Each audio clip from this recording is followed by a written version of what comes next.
Parlons laïcité, une émission proposée et préparée par RERS. RERS, les réseaux d'échange réciproque de savoir. RERS est un groupe d'éducation populaire. Les citoyens et les citoyennes participants et acteurs actifs sont sans distinction d'âge, de conviction politique ou religieuse, ni d'origine culturelle ou sociale.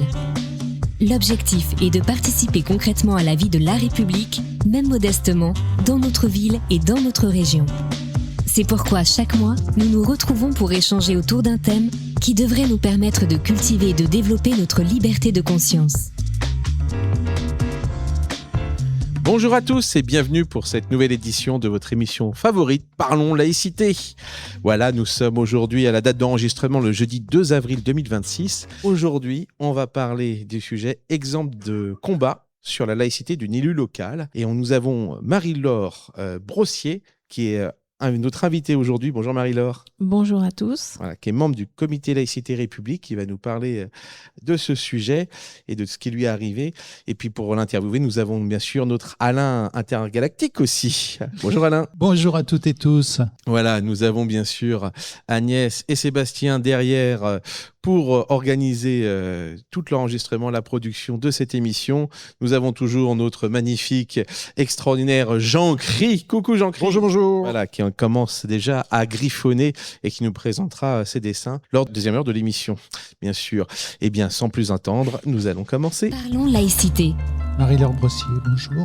Bonjour. Comment êtes-vous arrivée derrière ce micro ? Il se trouve que en 2010, j'habitais Paris et j'ai, comme on dit, passé le périph' et je suis allée habiter à Bagnolet, en Seine-Saint-Denis. Et en m'installant dans cette municipalité, qui était un choix et qui était fort agréable, j'ai voulu m'inscrire plus fortement et m'engager au sein de la vie municipale et de la collectivité. Et donc, j'ai commencé à rencontrer un petit peu des personnes d'une ville qui est extrêmement riche, pas que culturellement, mais aussi des personnalités qui l'ont peu à peu construite, notamment après-guerre. Et au fur et à mesure que j'ai été en contact avec ces personnes, j'ai également commencé à découvrir quelles en étaient les activités. Cet engagement m'a fait, j'ai assisté à mon tout premier conseil municipal et je me suis rendu compte d'une certaine forme de violence. On parle aujourd'hui de violence suite au municipal, avec des propos qui sont durs, avec des élus de la République qui sont attaqués à l'issue des municipales 2026. Mais ce conseil municipal auquel j'ai assisté en 2012 était totalement ubuesque, c'était une totale découverte pour moi, puisqu'il y avait un maire qui était à la tête de cette ville qui s'appelait Marc Everbeck, et une population qui demandait justement de la transparence sur un projet urbain qui allait les priver d'un espace public. Et là, j'ai vu vraiment une foire d'empoigne totale et le maire qui était accompagné de ce qu'on appelle ses gros bras et avec des menaces vis-à-vis de la population. Donc là, c'est vrai que moi qui n'avais jamais participé auparavant à un conseil municipal, j'ai été évidemment assez choquée. Je suis rentrée chez moi et je me suis dit, qu'est-ce que je fais ? Soit je n'ai pas vu ce qui s'est passé. Il se trouve en plus que mon fils aîné, je crois qu'il venait d'avoir 13 ans, je lui avais offert une petite GoPro. C'est des petites caméras.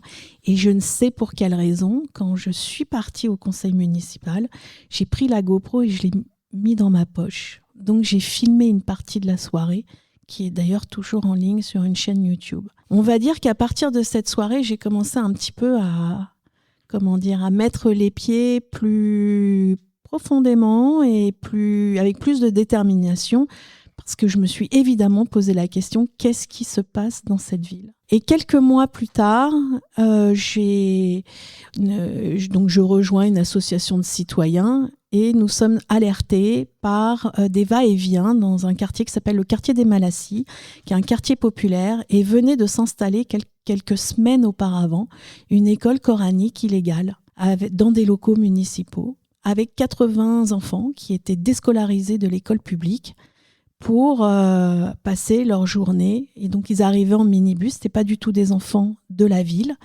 Et c'est pour ça qu'on a été d'ailleurs alertés par les habitants du quartier. Ils rentraient dans ce hangar, le rideau de fer tombait et on ne savait pas ce qui se passait derrière. Et nous avons alerté toutes les autorités qui auraient pu agir. Donc, c'est l'Académie de Créteil, le ministère de l'Intérieur, le député, le maire, bien entendu. Et en fait, moi, ce qui m'a offusquée et plus exactement réellement choquée en tant que citoyenne, c'était le silence absolu face auquel on a été confronté. Personne n'a réagi. L'école a fini par, je dirais, s'évaporer, s'envoler un matin. On s'est rendu compte qu'ils étaient partis, d'une part parce que ce type d'initiative déteste être sous les feux médiatiques et déteste être au milieu d'une certaine forme de buzz mauvais à leur encontre.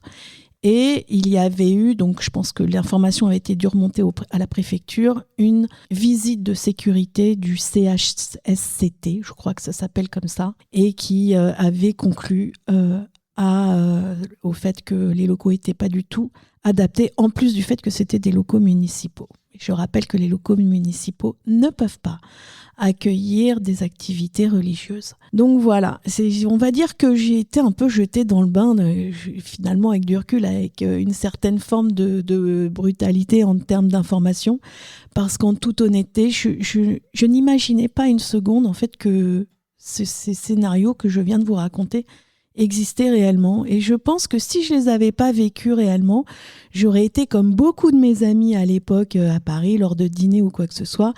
Si j'avais entendu quelqu'un me raconter ça, je me serais dit, bon, il grossit quand même le trait, etc. Mais non, comme je les ai vécus. Et là, effectivement, à partir de ce moment, je commençais à m'intéresser de manière extrêmement sérieuse à ce qu'on appelle la chose publique, la colonne vertébrale, l'édifice républicain, à l'application des lois, qui n'avait pas été le cas pour cette école coranique que nous avions dénoncée. Voilà comment finalement j'ai commencé à m'engager localement. Et puis évidemment, m'engageant localement, comme je travaille dans le secteur, on va dire, Internet, l'image, les contenus. Et vous avez, comme je vous l'ai dit, j'étais déjà partie avec ma petite caméra dans ma poche. Eh bien, j'ai continué et j'ai participé. Les élections municipales étaient pour 2014, donc pendant 2 ans, j'ai assisté à j'ai assisté aux conseils municipaux, j'ai assisté aux réunions publiques, évidemment, la campagne.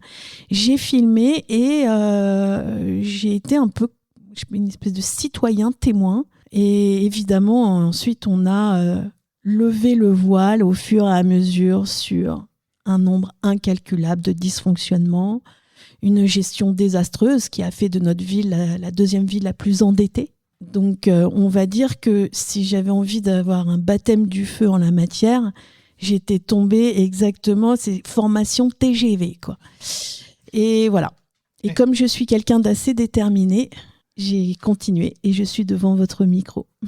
Est-ce que vous avez eu des explications, des raisons, une logique qui a conduit à ce qu'un local municipal soit utilisé pour un culte, pour une activité cultuelle?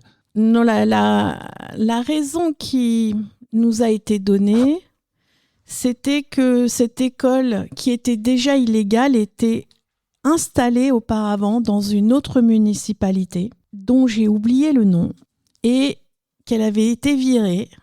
Et donc, ils sont venus comme des petits coucous dans ces locaux. Des souvenirs que j'ai, le directeur, qui était assez sympathique, du local, je parle, parce que c'était l'association des musulmans de Bagnolet, était extrêmement malade. Et donc, en fait, il s'est fait un petit peu entourlouper. On lui a dit qu'il allait accueillir uniquement des ateliers. Voilà, on lui a un petit peu caché les choses.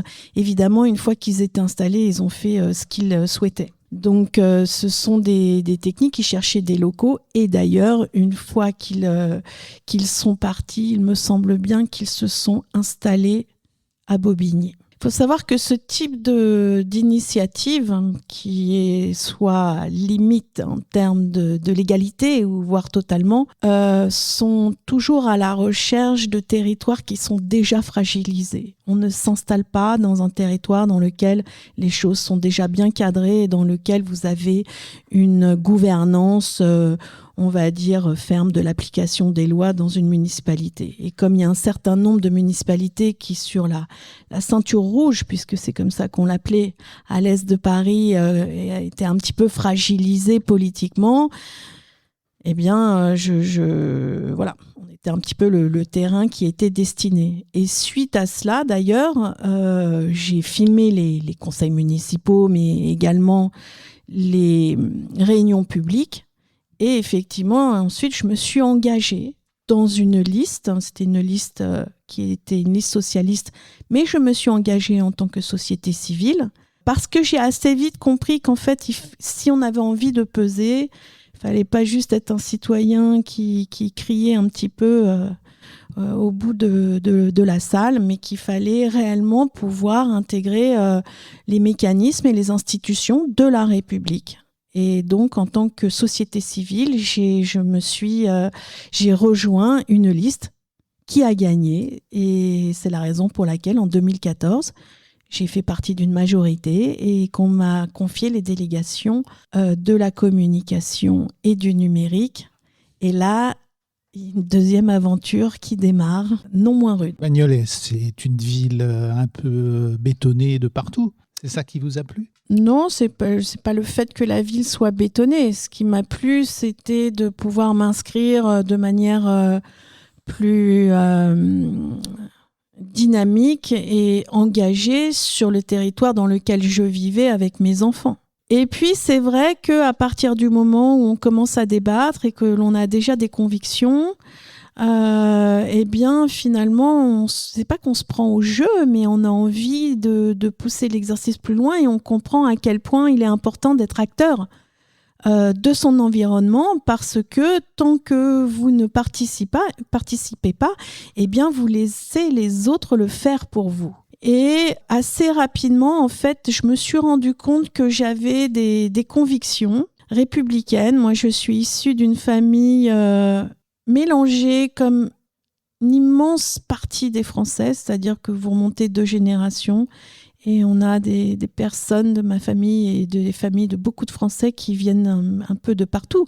La France est une terre d'accueil. Moi, mon grand-père est né à Téhéran. Ils sont partis après la première révolution. Ils sont arrivés en France. J'ai un petit bout breton, un petit bout corse. Donc voilà, c'est ce qui fait vraiment la richesse de la France. Mais ce que j'ai compris, en fait... Mélange explosif quand même. Ah ouais, mélange. C'est pour ça que j'ai vraiment un caractère insupportable. On me le dit souvent, mais je crois que c'est lié justement à ces ascendances familiales. Assez vite, je me suis rendu compte que j'avais un amour extrêmement sincère pour mon pays. Je connaissais un petit peu les grandes lignes et les grands axes qu'on m'avait appris à l'école, ou que voilà, de culture générale, je dirais.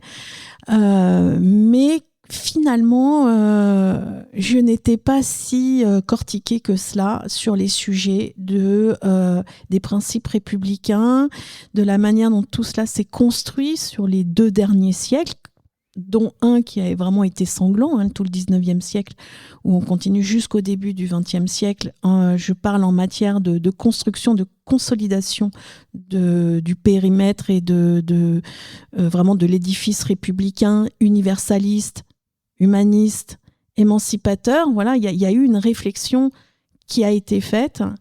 Et donc, quand j'ai été élue, j'ai compris assez vite qu'il fallait que je me renforce et que je puisse avoir des arguments, parce que parfois j'avais des discussions. Je voyais bien que ça tournait un petit peu à la discussion sur lequel on excusait un petit peu le fait de se tourner vers des penchants communautaristes, des compromissions.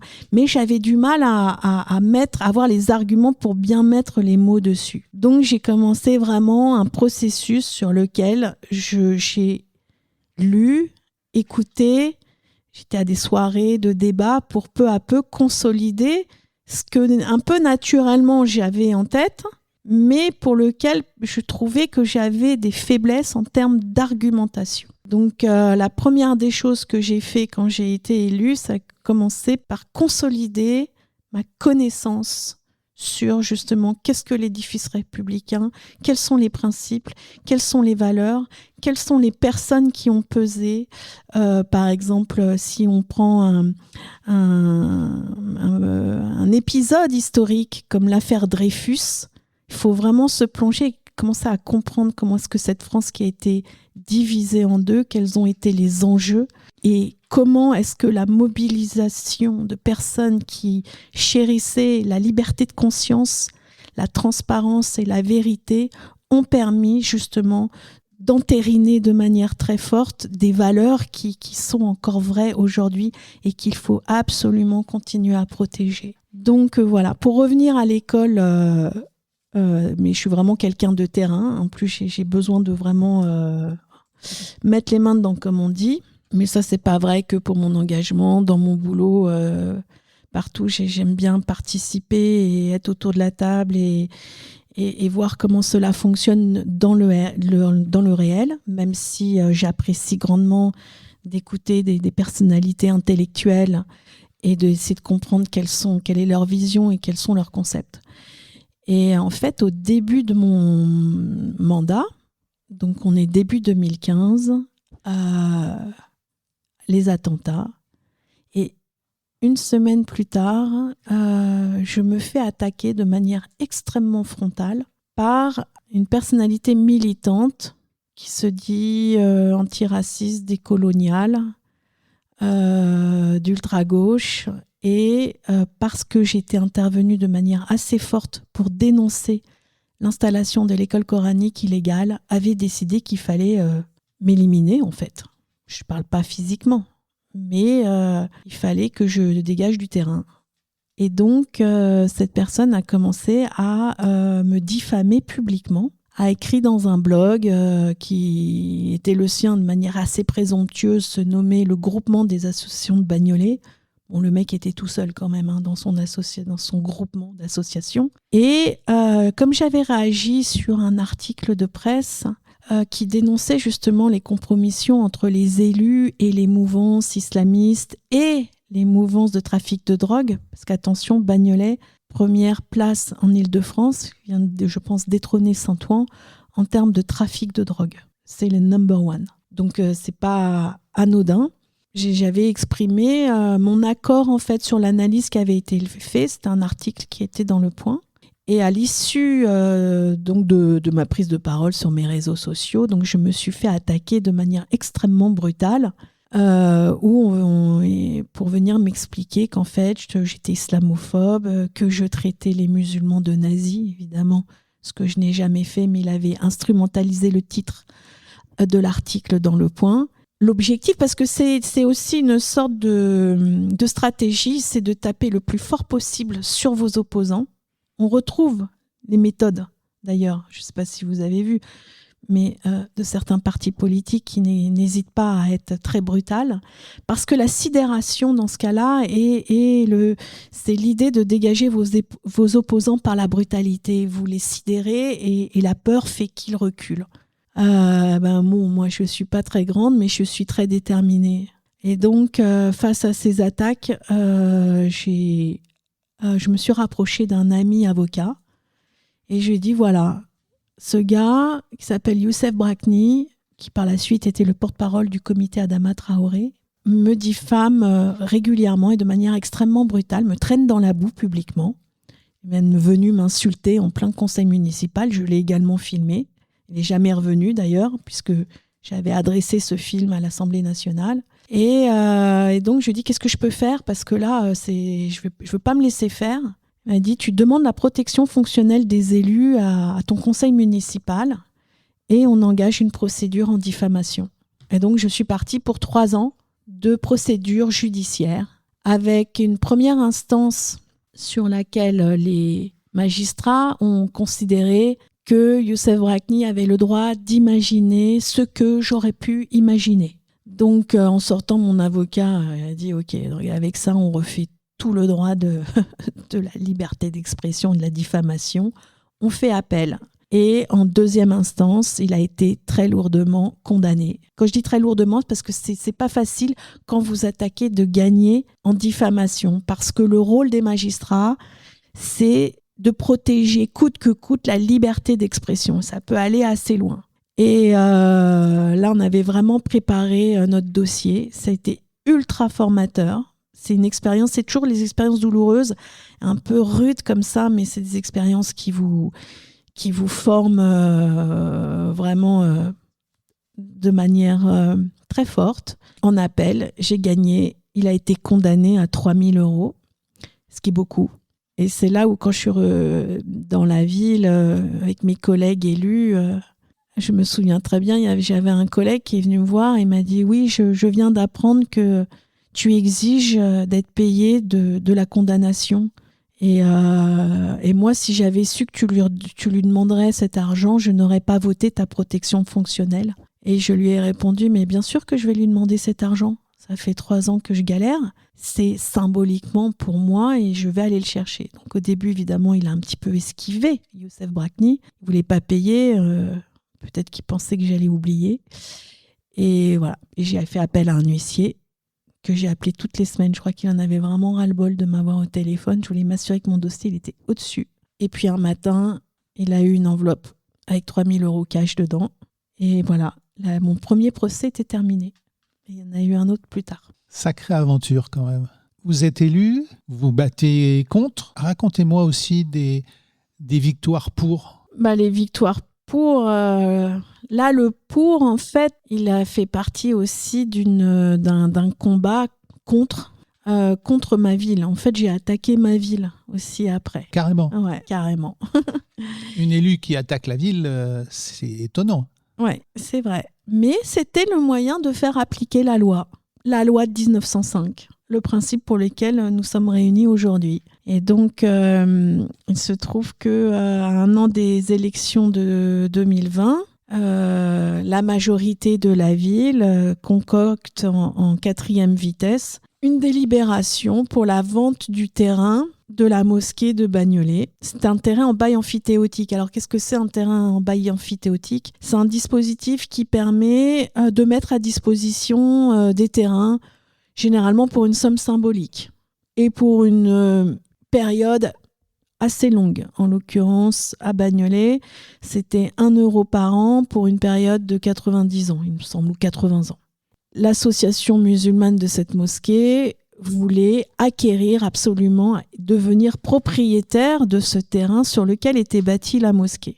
Donc vous allez me dire pourquoi. Là, évidemment, il y a une estimation des domaines. Les domaines, c'est les services de l'État qui donnent une estimation de la valeur du terrain. Déjà, en première question, on se demande pour quelle raison, quand on a 80 années en face de soi, et il faut absolument obtenir ce terrain. Je pense, je n'ai jamais eu la preuve formelle, mais ce que j'ai compris, c'est qu'il y avait un projet d'école, justement coranique ou musulmane, qui était associé, qui était prévu à la mosquée, et ça permettait de sécuriser aussi quelque part cette initiative-là. À partir du moment où on était sur un terrain privé, c'était plus facile.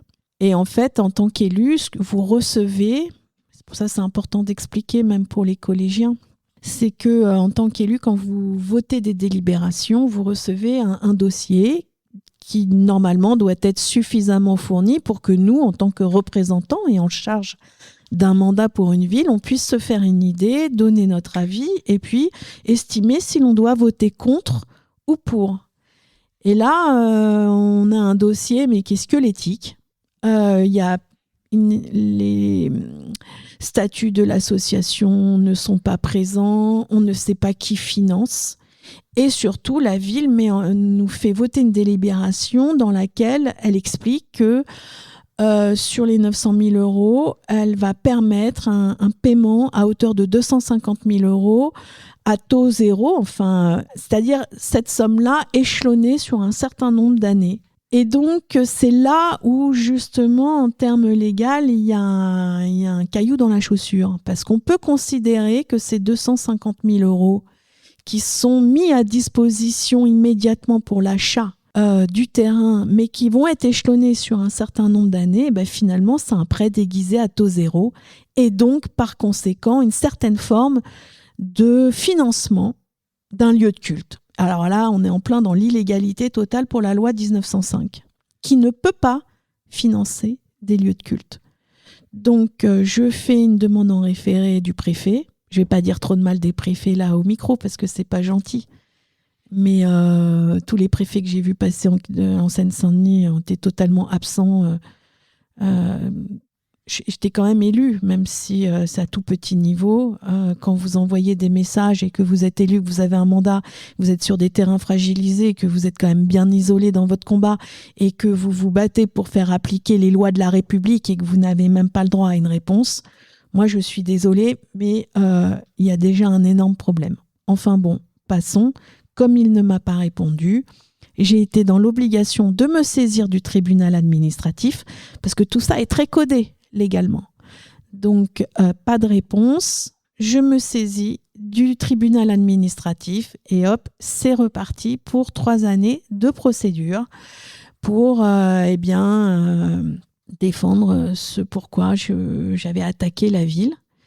Donc, j'étais au TA. TA, c'est tribunal administratif de Montreuil. J'ai gagné sur toute la ligne en première instance. J'ai fourni un travail vraiment avec du recul monumental. J'ai épluché l'équivalent de 10 ans de vente de terrains municipaux de la ville. Et quand je dis éplucher, c'est pas juste faire une liste, c'est de comprendre quels ont été les documents qui ont été exigés pour telle vente, telle vente, telle vente, telle vente. Et avec les croisements, j'ai fait une démonstration, je pense que c'est... Parce que j'avais pas d'avocat. J'ai été aidée en sous-main, c'est vrai, par des personnalités qui travaillaient, qui étaient déjà ou magistrats ou procureurs, qui m'ont filé des coups de main. Mais sur toute cette première instance, je me suis vraiment débrouillée presque seule, avec des conseils. Et donc, j'ai fait un boulot d'enquêteur, en fait, à recouper, pour arriver avec une démonstration qui manifestement était assez convaincante, puisque j'ai gagné, pour expliquer que en fait, cette délibération-là, au-delà de son illégalité, posait un véritable problème, même administratif. Donc voilà, la ville, parce qu'évidemment, ils n'ont qu'à appuyer sur un bouton pour faire repartir. C'est une technique aussi pour épuiser vos adversaires. Tape sur le bouton. Moi, j'étais quand même face à un des plus grands cabinets de droit administratif de France, cabinet Sagalovic qui défend nombre de grandes villes. Donc ils sont partis en appel et j'ai gagné aussi en appel avec, je dois le dire, tout de même l'aide providentielle parce que vous êtes obligé en appel d'avoir un avocat. Un avocat en appel, même si le dossier est très bien préparé, etc., c'est entre 4 et 5 000 euros. Et là, franchement, je ne pouvais pas pomper une telle somme dans le budget familial. Donc j'ai envoyé au tribunal le fait que je leur demandais de bien vouloir, respectueusement, de bien vouloir se référer à toutes les écritures de la première instance parce que je n'avais pas le moyen d'avoir un avocat. Comme en plus c'était en plein mois de juillet, je n'ai même pas eu l'occasion d'aller chercher ces avocats qu'on vous met à disposition.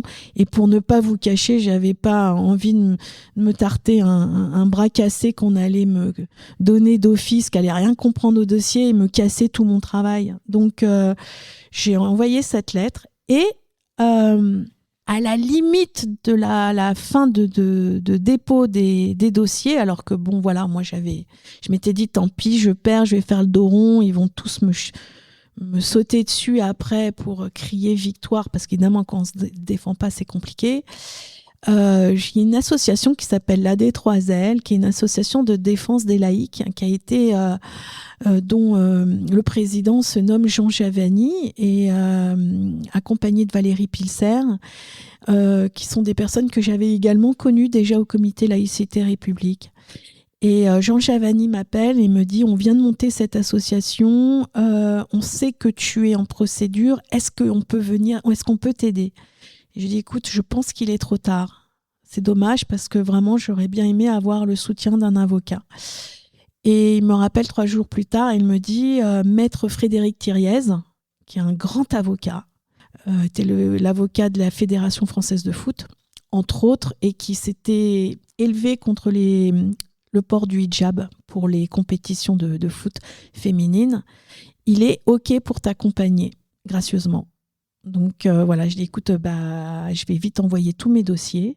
Et le jour de l'audience, on arrive, et là c'est un peu la douche froide, parce que ce qui se passe, c'est que dans des procédures comme ça, il y a le rapporteur. C'est-à-dire, le rapporteur, c'est la personne qui étudie votre dossier et qui donne déjà un avis. C'est-à-dire, il a déjà étudié, il dit, voilà, moi en tout cas, mon avis, c'est que... alors, c'était très, très mal barré pour moi. Hein. Elle a donné raison à la ville, ils avaient le droit, et pourquoi on n'aurait pas le droit, Là, bon, de toute façon, je m'étais fait un peu une raison, pour tout vous dire. Et en fait, la ville, ayant lu, et le cabinet d'avocats ayant lu la production, le retour du rapporteur, ils sont arrivés, mais alors vraiment comme s'ils sortaient du Club Med, quoi. On avait l'impression qu'elle débarquait de son week-end à Trouville. Elle n'arrivait pas à s'y retrouver dans ses papiers. Elle s'est tellement convaincue de gagner, en fait, qu'il y avait une espèce de nonchalance assez malaisante de leur part. Bon, moi, je la ramenais pas trop parce que j'attendais de passer... un peu, pas à la casserole, mais j'attendais de voir quel allait être le verdict.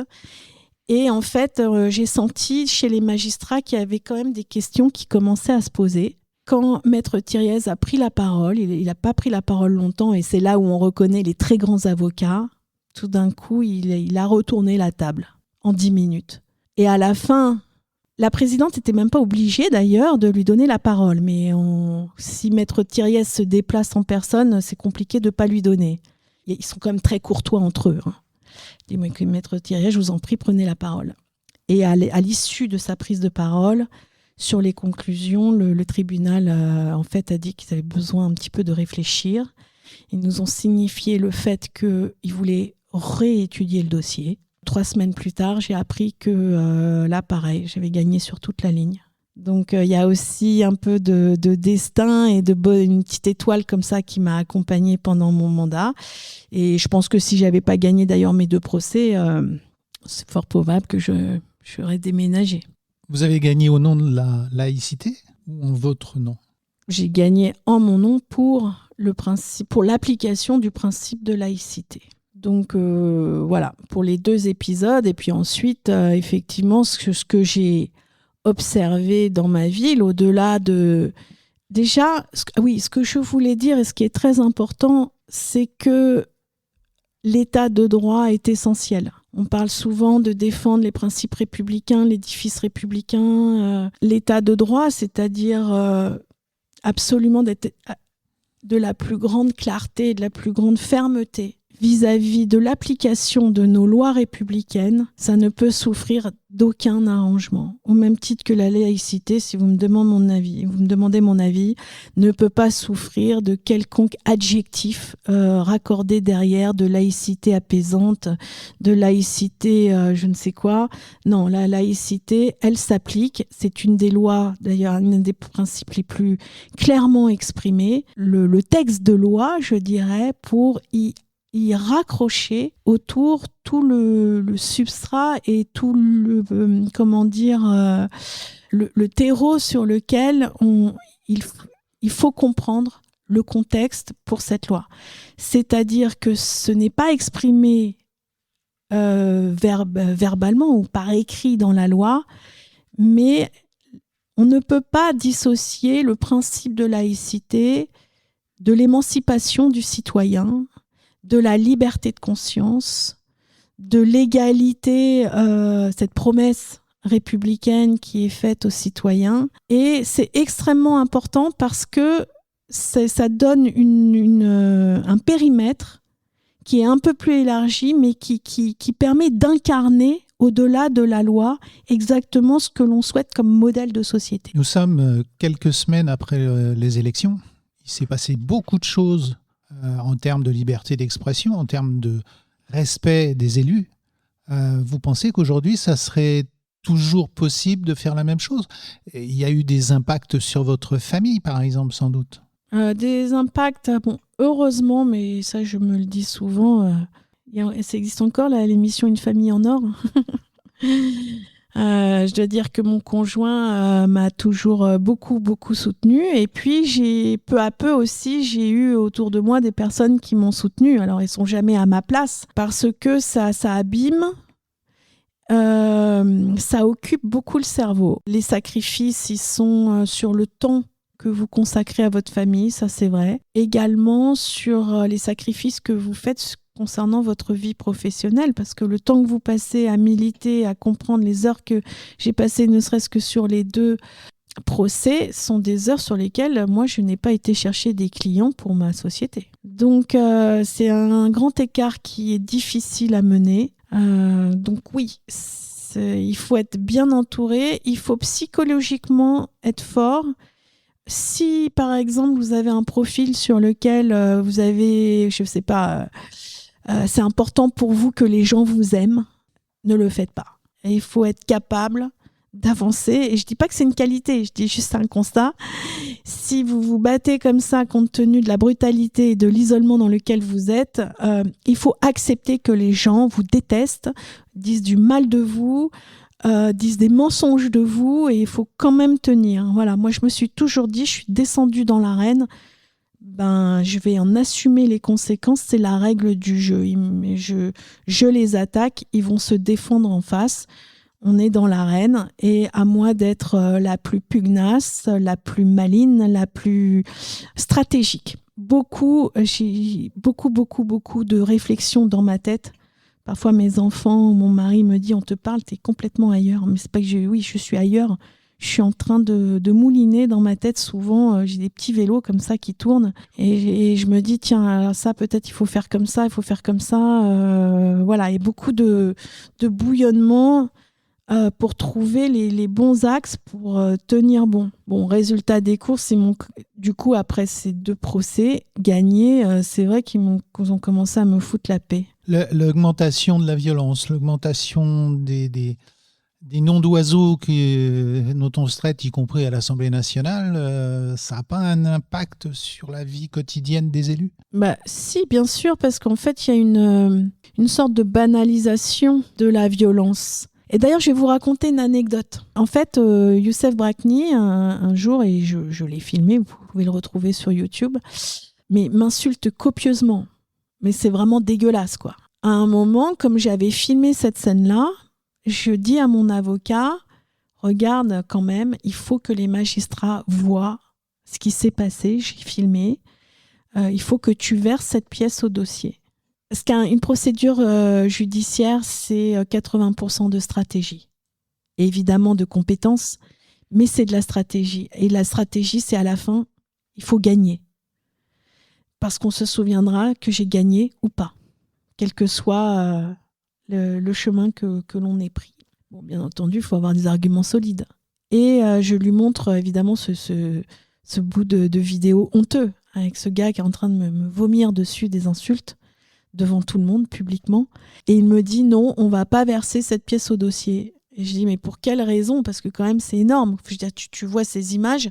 Parce que l'autre il est arrivé en procès avec sa petite raie de côté comme un premier de la classe et sa petite chemise à carreaux. Enfin pas du tout ce qu'il était dans la vie quotidienne, en faisant le gentil. Et il me dit si on verse cette pièce au dossier avec des gens qui se parlent aussi mal, ton maire qui mollement lui demande d'arrêter, personne qui réagit réellement, sauf deux femmes militantes féministes qui trouvent ça hallucinant de la manière dont tu es traité, ils vont aller voir ce qui se passe sur Bagnolet et ils vont commencer à réaliser qu'en fait, tout le monde se parle mal, que tout le monde s'insulte en fait. Et à la fin, ce qu'il ne faut pas qu'il arrive, donc là je vous donne un peu des arcanes que je n'ai quasiment jamais racontées. Les juges et les magistrats peuvent très bien considérer qu'en fait c'est la manière dont vous communiquez dans la vie politique à Bagnolet. Parce que, comme je vous ai raconté, quand je suis arrivée au conseil municipal, ils étaient déjà tous en train de s'insulter.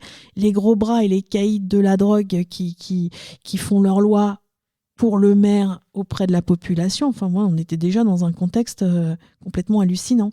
Mais bien voilà, la violence se banalise puisque même dans le cadre d'un procès, verser ces images-là aurait permis juste de constater que la violence est banalisée, donc cette pièce pourrait presque se retourner contre moi finalement pour dire mais les propos que vous avez tenus ou qu'il a tenus, c'est votre vie quotidienne finalement dans votre municipalité. Mais c'est vraiment ainsi que mon avocat me l'a expliqué.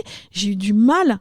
Au début, je me suis un peu pas engueulée, mais j'ai monté le ton en disant mais enfin, quand même, regarde les images. Il m'a dit non, on va pas le verser. Et avec du recul, maintenant, je le comprends. Parce que c'était une approche stratégique. Est-ce que ça tient du complot politique global pour faire passer un certain nombre d'idées qui deviennent quelque part majoritaires et en préparation des futurs... Non, ça tient à un trait de l'homme qui est probablement ancestral, que vous pouvez remonter jusqu'au gréco-romain ou même avant, je pense. Ça s'appelle l'opportunisme, la soif de pouvoir, l'opportunisme et la lâcheté. Voilà, vous mettez ce trio-là qui a toujours existé. Et voilà, le fait que la violence s'installe, c'est parce qu'effectivement, certains, par lâcheté, vont fermer les yeux et vont donc laisser le terrain finalement assez libre pour que des comportements de plus en plus abjects puissent s'installer. Et évidemment, par conséquent, les personnes qui essayent, elles voient que ça passe, mais le coup d'après vont même aller un peu plus loin, un peu plus loin, un peu plus loin.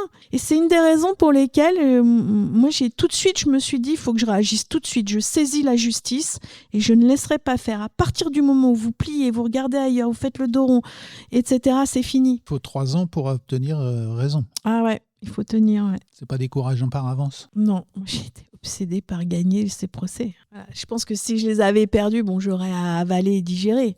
C'est de la détermination. Je dois dire que je me suis découvert une certaine forme de pugnacité et de détermination que je ne me connaissais pas. Ça vous a rendu vivante. En fait, les combats comme ça, oui, c'est quelque part, ça donne un sens. Alors c'est un petit peu... On n'est pas obligé de passer par les affres de ce genre d'expérience pour mieux comprendre le monde, j'imagine. En tout cas, comme ça ne fait pas de cadeau et qu'on est vraiment dans la réalité, on est obligé de s'y plier. Et comme vous êtes attaqué, et également par des personnes qui sont intellectuellement bien construites, il faut que vous puissiez être à la hauteur lorsque l'on vous pose des questions et que vous puissiez avoir du répondant et que ça tienne la route. Donc oui, c'est le bon côté du revers de la médaille, c'est que ça m'a obligée à me cultiver et à mieux comprendre. Maintenant, je sais exactement pourquoi plus qu'au départ, évidemment, je sais exactement pourquoi je suis mobilisée, je suis engagée sur les questions pour les principes républicains, pour notre édifice républicain, pour cette loi de 1905, qui est probablement l'une des idées les plus révolutionnaires. Même je suis un peu emphatique quand je dis ça, mais l'une des idées les plus révolutionnaires de l'histoire de l'humanité.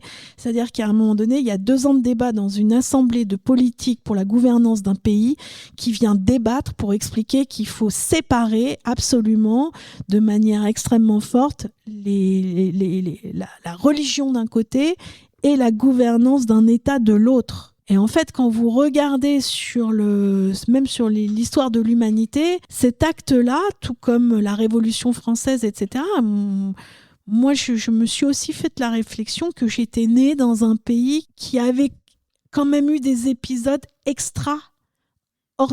Je ne dis pas forcément qu'ils sont positifs, que le modèle de société est meilleur ailleurs ou quoi que ce soit, mais qui ont mobilisé une population qui, à un moment donné, s'est levée, et parfois avec beaucoup de brutalité. Le 19e siècle a été sanguinaire. La terreur, la révolution, on n'en parle même pas. 17 000 décapités, des milliers de personnes, la commune, etc. Mais voilà, je suis avec du recul quand même assez contente d'avoir inscrit dans mon ADN une compréhension, une visibilité de ce fil qui est descendu de génération en génération. Je repense à cette situation de Bagnolet. Qu'est-ce qu'on pourrait mettre en place institutionnellement pour protéger les lanceurs d'alerte, en dehors du statut des lanceurs d'alerte? Qu'est-ce qui aurait pu vous aider? Voilà, déjà j'ai eu l'aide quand même de la D3L. Alors une aide juridique, ça c'est sûr. souvent me posent la question. Je pense qu'il faut absolument mettre en place un dispositif pour les élus locaux. Parce que, en fait, dès qu'on n'est plus associé et un peu godillot, je dirais, à lever la main et à remettre en question certaines décisions ou certains projets. Il y a beaucoup de ballons d'essai dans des territoires où je suis, en tout cas, je ne sais pas si c'est comme ça ailleurs. Comme vous participez, vous êtes élu, vous avez les dossiers en amont puisque vous devez les étudier. Ça, c'est quand même la loi. Mais ce que je me suis rendu compte, par exemple pour la mosquée, là, le terrain, c'est qu'en fait, il y a des dossiers qui sont menés en sous-marin sur lesquels les élus comme moi, tout d'un coup, on nous met devant le fait accompli sur les 5 jours légaux qui précèdent le vote. Et quand vous êtes élu, en fait, vous avez quand même la possibilité d'avoir, lors de bureaux municipaux, un certain nombre d'informations. Et moi, je me suis rendu compte qu'à ce moment-là, il y a beaucoup de ballons d'essai. Alors, ce sont des ballons d'essai pour faire en sorte qu'il y ait des horaires qui ne soient pas mixtes à la piscine. Parfois,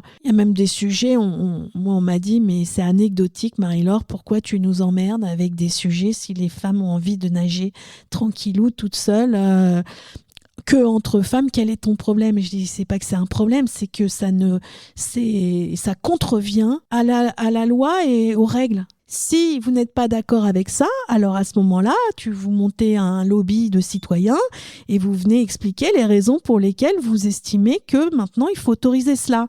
Mais moi, en tant qu'élu de la République, je souhaite que la loi soit appliquée. Dans la mairie où j'étais, il y avait une liste au bureau des élus et on pouvait avoir, les élus pouvaient signifier que voilà, ils ne souhaitaient pas faire des mariages de même sexe. Donc des mariages d'homosexuels. Or, la loi était passée. Et à chaque fois, évidemment, on trouvait d'autres élus qui allaient faire le job à leur place, si c'était leur tour de faire le mariage. Et pareil, quand j'ai posé la question, mais pourquoi tu nous emmerdes? Enfin, on tient tout de même à te rappeler qu'il n'y a jamais eu des défauts de célébration de mariage avec ce dispositif. Il y a toujours quelqu'un qui, de toute façon, est là pour remplacer. Mais moi, c'est pas la question qu'on va faire nos petits arrangements. À partir du moment où vous avez l'écharpe bleu, blanc, rouge ou quelconque insigne que vous êtes conseillère municipale, ou en tout cas que vous avez un mandat pour représenter le peuple français, vous appliquez les règles à 100%. Et sur toute la surface. Voilà, si vous n'êtes pas d'accord, mobilisez-vous, vous êtes dans une démocratie, vous allez venir expliquer les raisons pour lesquelles vous pensez que ce point-là doit évoluer. Voilà, pour les personnes qui souhaitent changer la loi de 2005, je ne parle même pas de la loi de 2004 parce qu'elle est complètement dans la ligne de mire de beaucoup de mouvances islamistes, certes, mais également décoloniales et racialistes, dont les indigènes de la République. Il suffit de relire leur prise de parole. C'est sûr que le jour où ils auront le pouvoir, la première loi qui va sauter, c'est la loi de 2004. Donc voilà, c'est la raison pour laquelle il faut rester très très ferme et il faut protéger ce périmètre qui nous permet, en tant qu'élu local, de dire ça, c'est non. Et du coup, j'avais pris l'habitude, je pouvais demander à des amis avocats, je dis, trouve-moi un texte de loi qui va me permettre un petit peu de peser, parce qu'il y a un truc qui arrive sur lequel je suis pas d'accord. Et c'est vrai que quand j'arrivais avec article 241, etc., tout de suite, je voyais qu'il y avait c'est pas une question de qui tout double, il y a un petit côté un peu bras de fer. Donc, il faut que je sois assez sûre de moi et de dire, moi, j'ai ce texte de loi, si vous faites passer ça, c'est très clair, je le dénoncerai publiquement. Donc, c'est à vous de choisir. Et 9 fois sur 10, quand même, du coup, ça passait c'était dégagé. Le choix entre l'arrangement entre copains ou l'application stricte de la loi. Mais ça voudrait dire qu'il faut que tout le monde soit formé à la loi. Bien sûr, quand je dis qu'il faut être formé, il faut avoir un interlocuteur. L'idéal, je l'ai dit, ce serait que dans les préfectures, il y ait un bureau qui puisse recevoir des demandes, assurer l'anonymisation. Moi, j'ai toujours témoigné à visage découvert, etc. Mais voilà. Un bureau qui permette aux élus de pouvoir répondre à des questions vraiment dans un cadre légal. C'est-à-dire de dire, voilà, je viens de recevoir cette délibération dont on va débattre en bureau municipal. J'ai des doutes sur le fait qu'il n'y ait pas une entorse à la loi de 1905 ou autre. Et à ce moment-là, oui, d'avoir quelqu'un qui vous dit effectivement il y a un problème, c'est là-dessus qu'on peut être aidé parce que voilà, quand on est élu, on est dans la société civile. Moi, je fais des sites internet et j'accompagne des clients sur leur serveur ou autre chose. Bon, autant vous dire que je n'ai pas de background administratif et juridique en droit public. Donc oui, là-dessus, il faut être aidé. Et le truc qui est un petit peu pervers, c'est que par exemple, quand ils savent que ce n'est pas votre cœur de métier, mais que aux côtés du maire, où il y a quelques élus qui, eux, ont roulé leur bosse, ont quelques notions de droit, etc., en fait, très vite, ils vous font comprendre, si vous posez des questions, ils vous font comprendre en disant « Écoute, Marie-Laure, voilà, tu n'es pas sans savoir que la loi qui a été votée en 1978 et puis après sur un amendement, alors, ça y est, commence à parler la technolande. Donc c'est une stratégie aussi pour vous faire comprendre, nous on sait et toi tu ne sais pas. Et on est en train de t'expliquer que c'est ça qu'il faut voter. Moi j'ai rien contre qu'on vienne m'expliquer ou quoi que ce soit, mais il se trouve qu'à plusieurs reprises, quand on m'a dit ça, j'ai quand même été chercher un peu plus loin. Évidemment, les choses étaient un peu plus complexes que juste tu votes ça et tu poses pas de questions. Quel est l'avenir de tout ça ? Comment vous le voyez ? Je pense qu'il y a tout de même une certaine prise de conscience d'une partie de la société française. Et compte tenu des milliers et des milliers d'élus locaux, ça veut dire qu'il y a quand même une sorte de prise de conscience qu'il est important de défendre notre édifice républicain et nos principes républicains.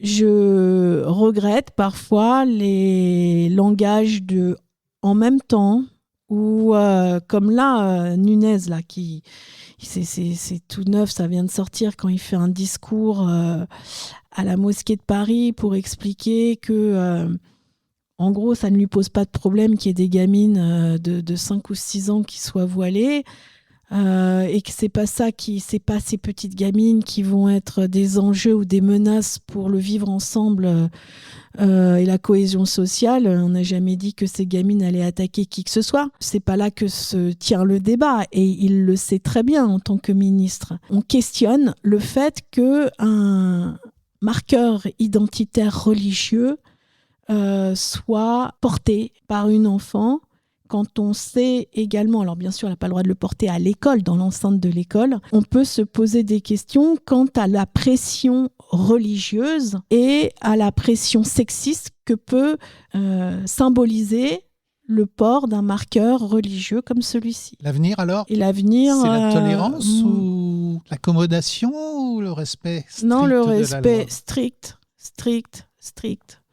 Le respect strict, il y a c'est cette confusion qui est faite entre si on donne des règles, on est vu comme intolérant. Bien au contraire, ouvrez les vannes de la tolérance à fond laquelle, je vous garantis, 10 ans plus tard, c'est le beans partout.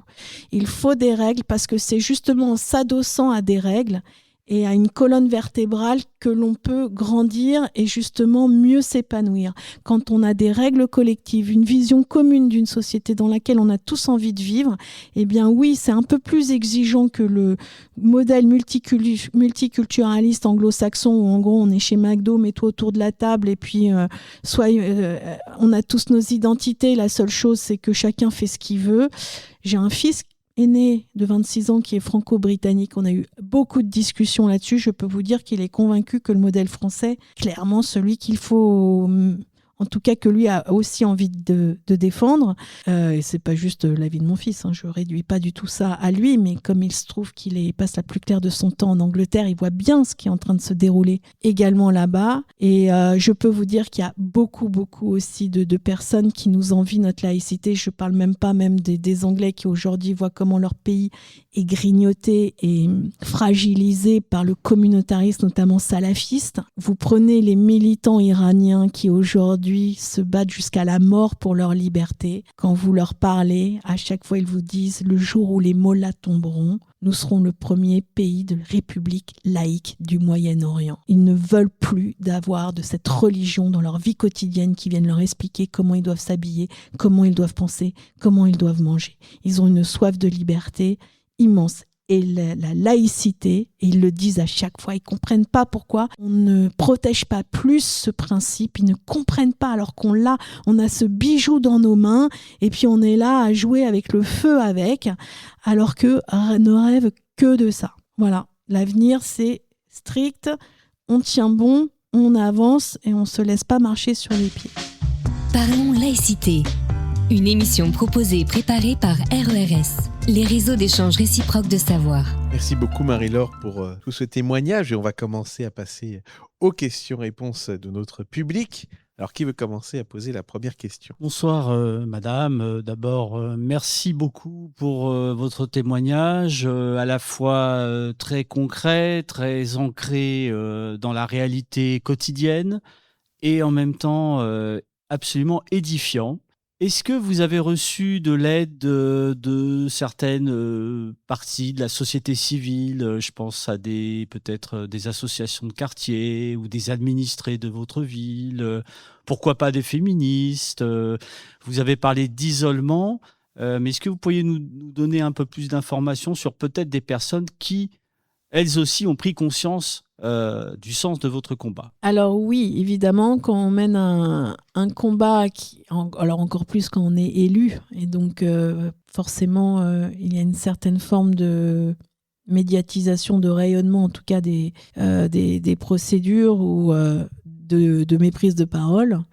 On finit par toucher des personnes qui habitent la ville ou même dans un cercle un peu plus large géographique ou des personnes qui sont au sein d'associations. C'est le cas de la D3L, du comité laïcité République, mais même au sein de ma ville. J'ai été en lien avec des personnes qui ont très vite compris effectivement les enjeux et les raisons pour lesquelles je m'étais élevée. Et ce soutien-là, même si parfois ce n'est pas non plus des dizaines de personnes, il est essentiel. Parce que cette connivence que vous pouvez avoir avec des personnes qui comprennent exactement les raisons pour lesquelles vous ne lâchez pas, qui ont souvent attaché au cœur justement le respect et l'application de la loi et qui comprennent, parce qu'évidemment on peut vite m'accuser de faire cela pour prendre la lumière, pour qu'on parle de moi. Alors franchement, je me passerais évidemment de ce genre de situation pour parler de moi. Je le vois plus comme c'est complètement même comme juste un devoir. Alors encore plus quand on est élu. Ça ne veut pas dire que quand on est citoyen, on ne doit pas s'engager. Et ça a été le cas. Et dans ma ville, il y a une association qui s'appelle Front Citoyen Bagnolet. Et je suis vraiment admirative d'ailleurs qui sont intervenus sur divers sujets, notamment sur un sujet où c'était le mandat qui a suivi le mien. Parce que je dois vous dire que quand j'ai terminé mon mandat, j'étais quand même sur les genoux, extrêmement épuisée. Et quand on me disait, tu repars pour un mandat, j'ai dit non merci. J'ai déjà donné 6 années vraiment assez intenses. Et en plus, un de mes procès continue à courir. Et cette association, ce collectif s'est levé à un moment où, par opportunité électorale et par compromission, le maire et toute son équipe, c'est-à-dire Tony Di Martino et son adjoint Édouard Denouel, qui est aujourd'hui maire, avaient décidé d'octroyer un local de 900 mètres carrés à un profil indigéniste qui s'appelle Fatima Wassak et qui avait monté une association, un syndicat de parents, donc on est dans un collège, donc là encore c'est important, qui se nomme le Front de Mer. Et le Front de Mer, c'est un syndicat de parents totalement racialiste, c'est-à-dire que le texte fondateur, c'est une assignation permanente à vos origines ethniques, à votre couleur de peau. Donc le texte démarre, vous, parents noirs, arabes, musulmans, êtes-vous sereins quand vous envoyez vos enfants à l'école ? Et on a 4 pages comme ça qui attaquent frontalement l'école de la République, les enseignants, sous couvert de racisme d'État, avec une idée de déterminisme abject. En gros, je caricature même pas. Vous avez les cheveux crépus, tu as les cheveux crépus, tu as 10 ans, ton destin il est déjà plié. Donc de complètement écraser et de fouler aux pieds cette idée justement d'universalité, d'universalisme, dans lequel la règle que l'on se pose, c'est de ne pas assigner autrui et de ne pas sans arrêt le réduire à sa couleur de peau, à sa religion, à son ethnie. Et c'est ça la dangerosité de ces mouvances, c'est qu'en fait, elles utilisent ce levier, elles agissent dans les quartiers populaires et elles mettent dans la tête de personnes que, en fait, si y a un souci, si son gamin ne réussit pas à l'école, etc. Et je ne nie pas une seconde les inégalités sociales et le fait que le racisme puisse exister ou quoi que ce soit, mais utiliser cette veine-là pour semer la division et pouvoir s'installer, et ce que l'on connaît, je veux dire... Ouria Boutelja, des indigènes de la République, c'est exactement l'une des fondatrices de ce type de pensée, que l'on peut remonter au-delà d'elle, mais en tout cas, elle l'a formulée avec le Parti des indigènes de la République, dans lequel d'ailleurs Fatima Wassak a écrit. Et donc, toutes ces mouvances-là étaient les bienvenues par opportunisme électoral, soyons très clairs, dans ma ville. Et le maire, je pense que ça a été un accord qui avait été ficelé lors de l'alliance de l'entre-deux-tours, avait très probablement promis un local qu'elle a obtenu sous couvert d'écologie populaire, d'écologie des classes populaires, enfin encore tout un espèce d'écran de fumée pour cacher un véritable agenda qui vient fracasser le socle républicain, soyons très clairs. Elle a obtenu 900 mètres carrés. Je voudrais dire tout de même que dans une ville qui a été 82 années communiste et dans laquelle nous avons une association qui s'appelle Femmes Solidaires, qui m'ont soutenue à l'époque, et qui sont des féministes historiques. Je crois qu'elles avaient un local de 20 mètres carrés tout pourri quelque part. Donc, tout pourri, elles ne pèsent pas leur association, bien sûr, mais voilà, on ne leur aurait jamais octroyé autant. Donc, il y a des forces comme ça politiques qui sont extrêmement structurées, qui ont un véritable talent politicien pour peu à peu obtenir les sièges. La preuve en est d'ailleurs, c'est que c'est exactement cette mouvance-là qui aujourd'hui a totalement gagné la ville et à la tête de ma ville. Et quand j'ai vu cette association d'habitantes qui se sont levées, qui ont dénoncé, qui ont fait une lettre publique, qui ont contacté les médias, j'étais ultra fière. Et je me suis dit, waouh, c'est génial parce qu'en fait, y a rien de sympa à se sentir isolé ou seul. Et voilà, donc oui, il y a eu des soutiens au sein de la ville et c'est très important parce que même sur la dernière municipale, la campagne dans laquelle je n'ai pas participé, mais j'ai vu aussi qu'il y a de plus en plus de profils qui se lèvent et qui assument un discours dans lequel ils disent il faut défendre la laïcité. Et je dis ça parce que très rapidement, si vous défendez les valeurs républicaines, même l'universalisme, quelle idée, l'universalisme, la laïcité, Fatima Wassak le dit elle-même d'ailleurs, la laïcité est un outil d'oppression. Eh bien, quand vous faites partir cette petite musique et qu'en plus vous êtes légitimé par les responsables politiques locaux, les dégâts sont phénoménaux. Donc oui, c'est très important d'avoir justement des citoyens et des citoyennes qui se lèvent et qui tiennent quand même les digues, même si c'est évidemment compliqué et que vous êtes méprisé. Encore une fois, c'est ce que je disais tout à l'heure. Si vous voulez vous engager sur ce type de sujet et sur ce type de territoire... et que votre rêve, c'est que tout le monde vous aime, il ne faut pas le faire. Merci. Et il y a aussi un autre pays qui est un excellent laboratoire où l'islamisme est de cours, c'est la Belgique. Absolument. Il n'y a pas que Wallenbeck. Bon, Wallenbeck, c'est effectivement... Mais de plus en plus, voilà, c'est un pays qui se laisse miner par cet islamiste grimpant. J'avais en tête aussi l'exemple de Roubaix. Roubaix, c'est quand même dans les années 2000, où on a un inspecteur qui avait dénoncé les dérives, déjà du halal à l'époque, du communautarisme, etc., etc. Donc on voit que ça va au crescendo, en fait. Oui, tout à fait. Là, c'est vrai que la situation en Belgique, on pourrait presque dire que c'est un scénario d'anticipation si on ne fait rien. Et d'ailleurs, souvent, les militants qui tentent de tenir les digues en Belgique, comme Fadila Maroufi d'ailleurs, qui témoigne très souvent, elle dit regardez ce qui se passe en Belgique, c'est le scénario qui va se dérouler en France si vous ne faites rien, si vous ne résistez pas. Donc oui, il faut être extrêmement vigilant et j'ai l'impression tout de même qu'il y a une prise de conscience qui se fait. C'est pas une impression, je suis même sûre. La grande question, c'est que j'ai l'impression que les partis, j'ai l'impression que la gauche a totalement jeté et trahi. Surtout trahi. Ils ont trahi ce qu'ils avaient mis en place.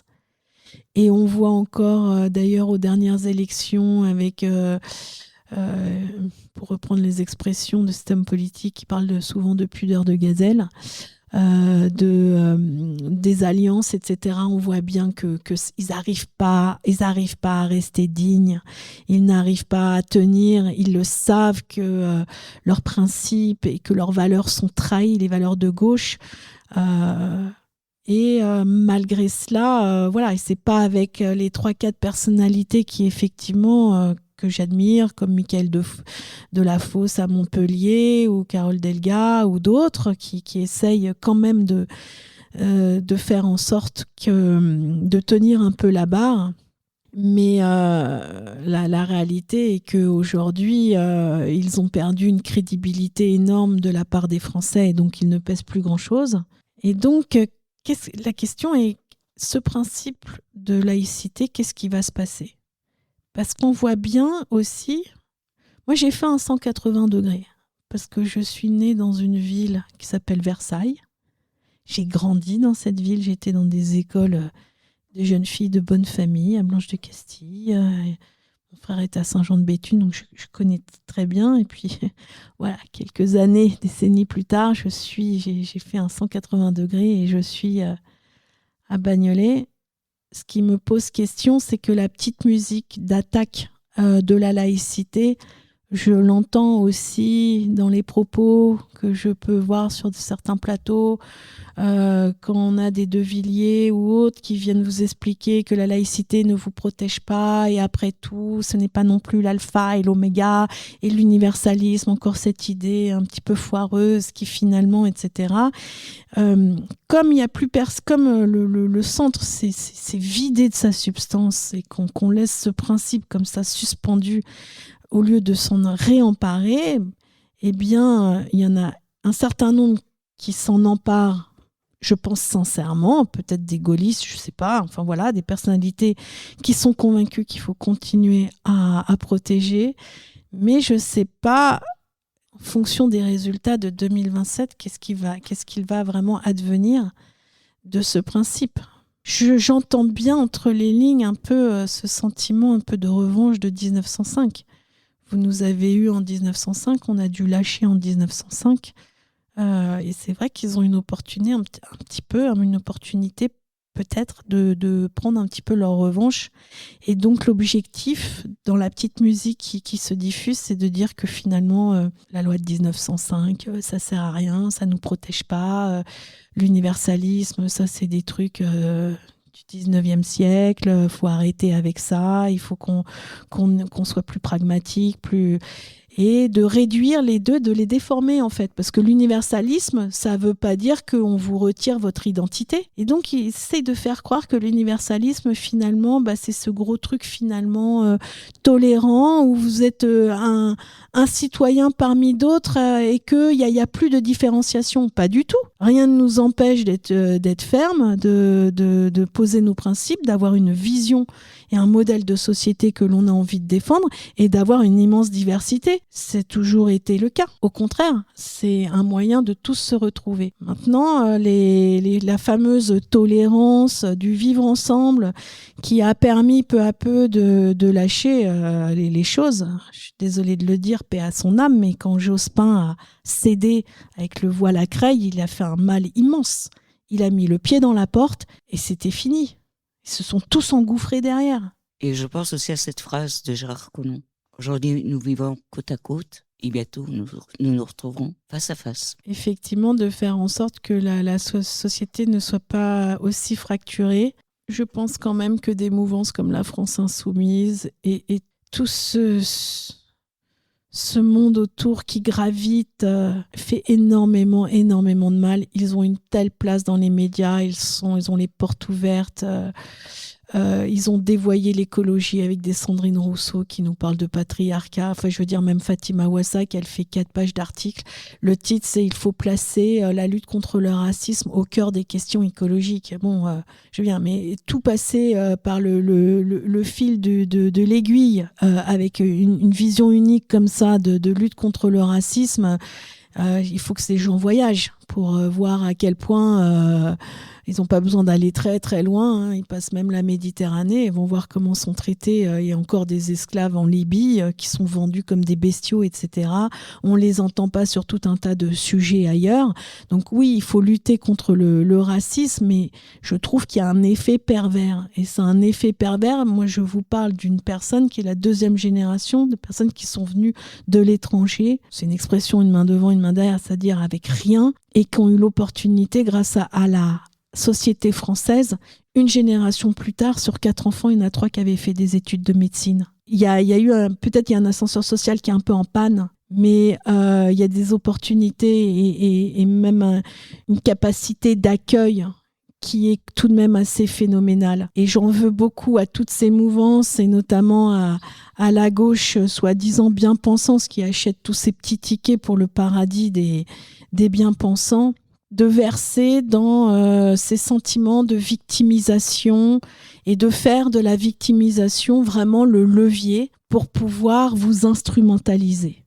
Moi, s'il y a une chose qu'on m'a appris, j'ai aussi des personnes qui sont de milieux très modestes en Bretagne. Quand on dit très modeste en Bretagne, il y a 50 ou 60 ans, et juste avant la guerre, vous pouvez dire pauvre, hein. Et jamais, même du côté de ma famille, dans les plus modestes, jamais on a mis en avant quelconque victimisation. Au contraire, c'était il faut que tu avances, il faut que tu t'émancipes. Et moi, d'une manière, ma grand-mère m'a martelée, elle qui a élevé 4 gamins, et elle m'a dit ne fais pas comme moi. Je me suis occupée, je t'ai fait la boniche toute ma vie. Je veux que tu travailles, je veux que tu gagnes ta vie. Il faut que tu sois indépendante. Indépendante, c'était quelque chose de très fort chez elle. Et donc, j'en veux à toutes ces mouvances-là qui frayent avec des partis politiques finalement d'aller quelque part contre une certaine forme d'émancipation et de responsabilité personnelle d'un citoyen au sein d'une société. Oui, là, les sociétés sont inégales et c'est le cas partout.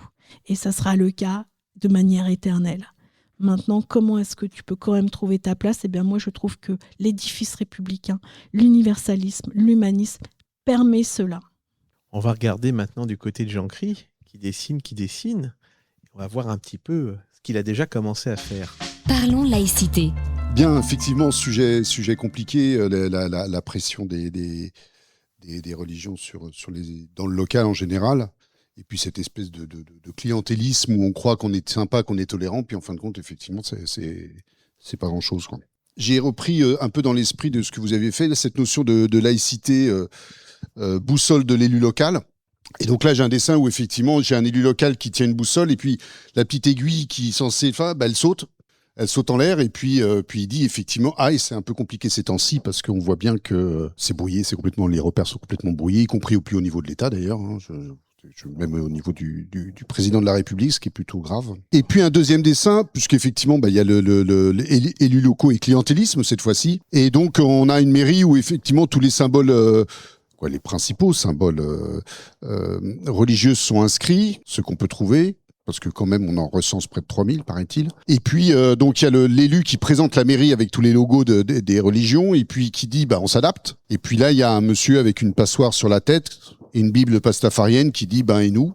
Parce que manifestement, le pastafarien n'avait pas été pris en compte à la mairie. Et un autre dessin qui est en route, qui va se terminer bientôt, où effectivement, on a un élu qui dit 3000 religions recensées en France, et l'élu dit, on vient d'être élu, on va aller les voir. Et puis il y a son collègue qui lui a un rendez-vous par semaine, t'en as pour 60 ans, est-ce que vous me paraissez neutre ? Merci. Très bien, moi j'admire toujours ce talent de pouvoir synthétiser en un dessin une vision et une idée. Donc bravo, super, je les trouve très très bien. Merci beaucoup.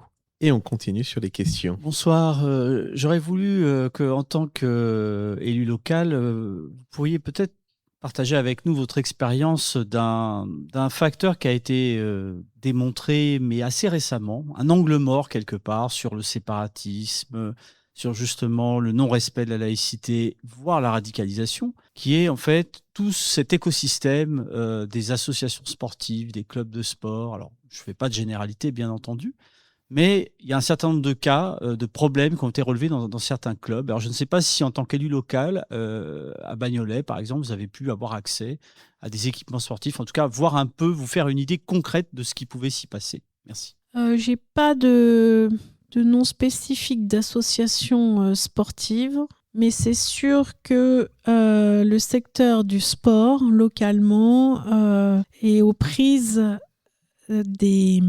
d'enjeux électoraux, de clientélisme et pour de l'attribution de salles ou d'horaires. Ça peut devenir assez compliqué, j'imagine, parfois pour des personnes qui souhaitent mener une activité sportive, notamment, je dirais, peut-être plus sur le foot et notamment les salles de boxe, en fait, qu'on retrouve parfois dans les quartiers.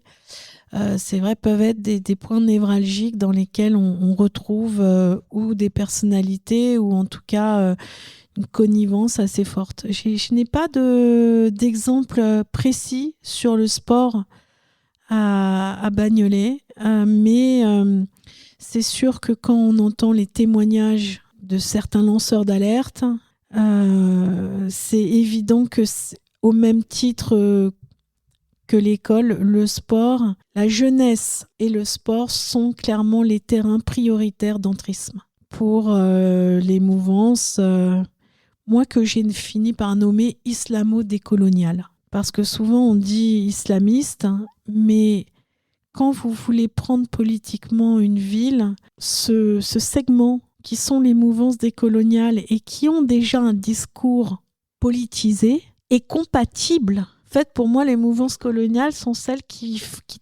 tiennent la main d'un côté à des partis politiques qui ont décidé de frayer avec l'islam politique ou autre, tout ce qui va faire en sorte qu'ils puissent récupérer des voix. Je rappelle que Éric Coquerel, lors d'une université d'été de la France Insoumise, avait dit « il faut qu'on aille chercher les 600 000 voix qui ont manqué à Jean-Luc Mélenchon » dans les quartiers populaires, donc c'était devenu un enjeu stratégique et ils ont mis en route toute une stratégie pour aller les chercher. Fatima Ouassak et d'autres dont je vous ai parlé, elles font partie de ce dispositif pour aller chercher des voix pour gagner, mais on ne va jamais chercher des voix gratos. Si on va chercher des voix, à ce moment-là, il va bien falloir avoir un retour sur investissement, je dirais. Donc ça va être des locaux, des subventions, voilà. Donc ça, c'est sur le côté sportif, j'ai pas d'exemple précis, mais par exemple à Bagnolet, il y a eu 30 000 € de subventions qui ont été octroyés pour organiser un voyage avec une autre institution qui, comme par hasard, avait à son bord l'adjoint Édouard Denouel, qui était également adjoint à Bagnolet. C'est-à-dire, on fait vite le tour du propriétaire et on comprend les connivences. Et donc pour un voyage pour les jeunes de Bagnolet dans un camp palestinien en Jordanie sous l'égide et le pilotage de l'UNRWA qui s'est déroulé il y a quelques semaines compte tenu du contexte. Moi, si vous me posez la question, il n'y a pas de doute pour moi que l'on a ici derrière une vitrine. Ils ont même du mal à enfin, on lit très vite entre les lignes quand on leur dit mais pourquoi ce voyage ? Bien, l'objectif, c'est d'ouvrir l'esprit des jeunes de Bagnolet à d'autres cultures, d'ouvrir. Enfin, ça devient une telle blague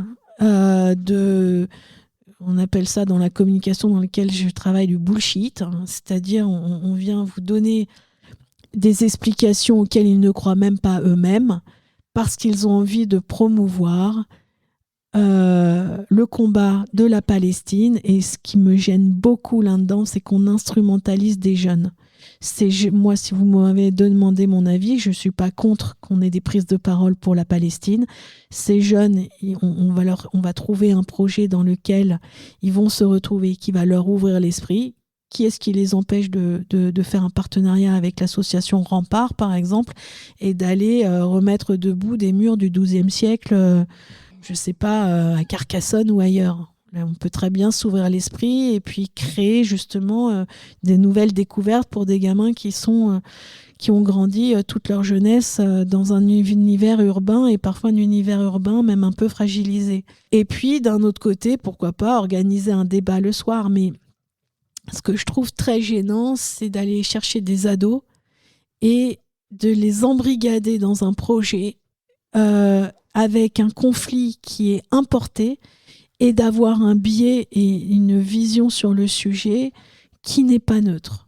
Voilà. Mais ce n'est pas illégal. Le fameux « ce n'est pas illégal », je l'ai souvent entendu. Quand par exemple, il y avait eu le sujet d'un agent de la ville qui travaillait au scolaire et parallèlement, il montait un projet d'une école privée musulmane d'excellence à Bagnolet. Bon, après, il a dit que ça n'avait jamais existé, etc. Mais bon, en tout cas, ça avait suffisamment fait son chemin. Et j'avais exprimé mon avis sur le sujet en disant je suis très gênée par un agent qui est payé par les deniers publics, un agent territorial qui la journée travaille dans les écoles publiques de la ville et qui le reste du temps, si ce n'est un temps qui est grignoté aussi sur son temps où il devrait le consacrer pour l'école publique, il est en train de monter un projet d'école privée et manifestement, vu que sa clientèle elle était en ville, il y avait de fortes chances pour qu'ils viennent débaucher peut-être certaines familles sous couvert d'une vision assez communautariste aussi. Et encore une fois, je ne remets pas en cause l'idée de monter une école privée. Et je dis je suis très gênée parce que je trouve qu'il y a un conflit d'intérêts. Et donc je souhaite que soit l'agent décide de monter son école et puis il s'en va, il fait son projet, mais j'ai un conflit d'intérêts qui me gêne. Et la réponse qui m'avait été faite, c'est ce n'est pas illégal. C'est une manière finalement d'être dans le déni et de passer le sujet. Donc voilà, pour ces subventions, il faut toujours les regarder effectivement de très près, les locaux qui sont attribués, les embauches. Je vous parlais des insultes que j'avais reçues en 2017 en plein conseil municipal. La personne qui est à côté de Youssef Brakni, qui est son acolyte depuis des années et qui filme, est aujourd'hui adjoint dans la majorité. Et l'autre bras droit a été nommé à la tête du service jeunesse de la ville. En une décennie, ils ont occupé les postes clés et le pouvoir. Parce qu'en face, on n'a pas eu le courage à un moment donné de tenir. Ce qu'avaient quand même fait, je dois dire, les communistes pendant des dizaines, ils avaient quand même réussi à tenir. On le voit à Montreuil. À Montreuil, Patrice Bessac, donc Parti communiste, bon, mais c'est une ville qui a une identité qui est très forte. Là encore, on revient sur un terrain fragilisé ou pas. À Montreuil, c'est un terrain qui est très solide. La CGT est installée, y a une mémoire collective de l'engagement politique de cette ville qui est encore très vivant. Quand ça s'est disloqué ailleurs, alors là... Vous votez ça ? Michel Léon, la LDH, vous avez pas honte ? Vous avez pas honte ? Vous emparez de la parole. Vous avez pas honte. Vous devriez avoir honte. Déjà qu'à dernière fois vous êtes illustré en attaquant une pauvre mère voilée. Là vous avez encore soutenu l'insoutenable. Elle traîne avec des gens d'extrême droite et vous dites de la LDH et vous avez voté pour ça. Et vous inquiétez pas que je vous dénoncerai dans tous les débats où j'interviens, notamment avec Michel Toubiana là, au Seine-Saint-Denis, président de la LDH. Je vais faire tout de suite une lettre ouverte au président de la LDH. Où vous avez soutenu les voyous de la République là. Vous êtes du côté des voyous de la République. Oui, cet extrait qu'on vient d'entendre me rappelle un petit peu. Alors déjà, c'est incroyable que ça se passe en conseil municipal, puisque dans le conseil municipal, c'est que les élus qui ont le droit à la parole. Donc déjà, c'est pas logique de faire intervenir au public. Si on fait intervenir le public dans un conseil municipal, on fait une suspension de séance. Visiblement, là, il n'y a pas eu de suspension de séance, et donc c'est quelque chose de complètement illégal, et on pourrait clairement s'attendre que le maire rappelle à l'ordre la personne qui est dans le public et qui doit s'astreindre. Mais visiblement, ce n'est pas été le cas. Non, ça n'a pas du tout été le cas. C'est même pire que ça, parce qu'en fait, sur les images, à un moment, le pompier puisqu'il y a toujours un pompier qui est là pour des raisons de sécurité, descend les escaliers pour leur dire maintenant il faut arrêter. Le directeur de cabinet à l'époque, Abderrahmane Sanoun, et également on le voit sur l'image et se dirige vers eux. Mais ils n'en ont rien à faire. Il se tourne vers le pompier, lui fait un geste de la main du genre « remonte, dégage d'ici », et le gars dégage. Ils sont dans une impunité totale. Il n'y a pas d'interruption de séance. Et ceux qui me soutiennent, et là en l'occurrence c'était un des présidents de la LDH, même s'il y a à redire sur la LDH parfois, mais en tout cas là, j'avais reçu un soutien. Et bien là, l'extrait que vous venez d'entendre, il menace et il insulte le président de la LDH, Bagnolet, les Lilas. Parce que si jamais il y en a un qui oserait me soutenir, il va falloir également lui faire comprendre qu'il faut se taire. Et donc, qu'est-ce qu'il dit ? Je vais en parler à Toubiana, je vais en parler et vous allez voir, et ça va pas se passer comme ça, etc. Donc, leur agressivité et leur impunité, on l'entend là, elle est énorme. Parce que moi, je peux toujours dire au micro, voilà, je me suis fait insulter. Là, ce que vous entendez, c'est très violent. Et ça a duré pendant 8-10 minutes. Alors, complètement fou, effectivement. J'avais une question, moi, sur le bail amphithéotique.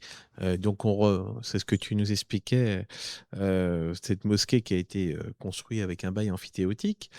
Mais alors, s'il faut interrompre le bail pour vendre la mosquée, le terrain, à l'association cultuelle ou l'association confessionnelle, je ne sais pas quelle forme juridique elle avait, pour l'acheter, en théorie, on ne devrait pas vendre que le foncier.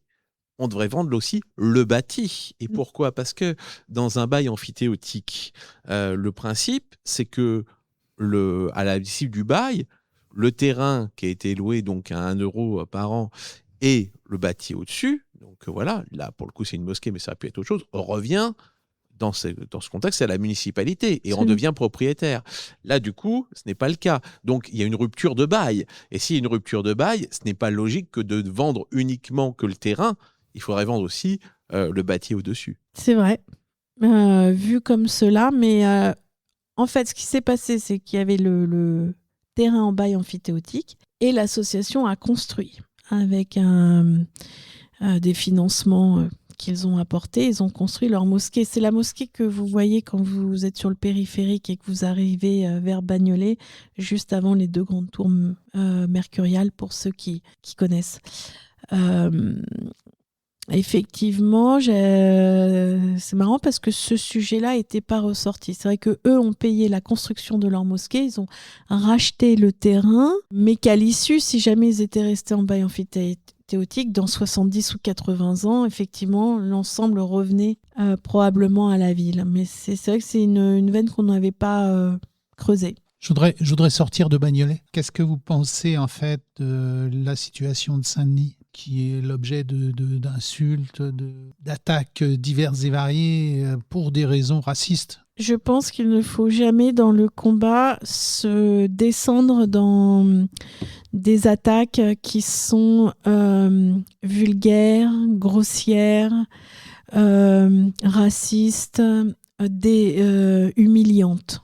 Parce qu'on ne se grandit pas et qu'en plus de cela, ça peut totalement annuler les véritables arguments que l'on pourrait avoir pour critiquer peut-être des dérives ou des propos. Et d'ailleurs, c'est pas peut-être, parce que Bali Bagayoko, quand il exprime auprès de ses agents qu'ils ont intérêt à rentrer idéologiquement sur sa ligne, sinon il dégage, c'est clairement ce qu'il a dit, c'est tout à fait condamnable. Condamné en se livrant justement à des propos qui sont humiliants ou racistes, alors pour le coup ça devient contre-productif et il faut faire très attention. Si j'ai parfois eu gain de cause, peut-être j'ai gardé une certaine forme de droiture et de dignité, c'est justement parce qu'il ne faut jamais s'abaisser à la même vulgarité que ce que vous avez entendu là.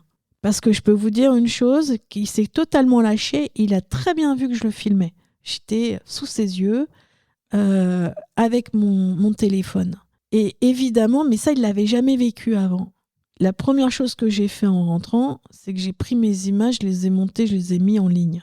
Et je les ai balancées partout. Et je sais que ça a beaucoup tourné, notamment au sein de l'Assemblée nationale.